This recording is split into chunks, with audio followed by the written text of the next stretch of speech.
How to find a color wheel in Capcut Mobile free tutorial.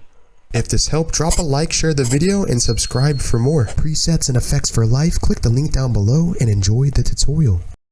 Select and highlight your video clip. Scroll to the right until you see the option Adjust, Video Quality, and Auto Reframe.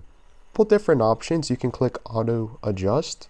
Notice that the video is auto adjusting the colors. Click Color Match and add a source. Correction. Take this and drag this to the left. There's color. To the right. More color. Even change the brightness, contrast of the video, the saturation of the video, brilliance, sharp you want the video, HSL, a good option, the HSL. You can change the hue, saturation, and the lightness of all the different colors.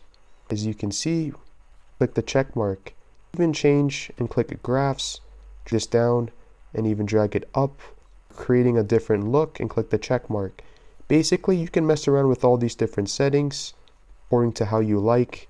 Though there is an exact color wheel in Capcut Mobile, you successfully changed the colors in Capcut Mobile completely for free.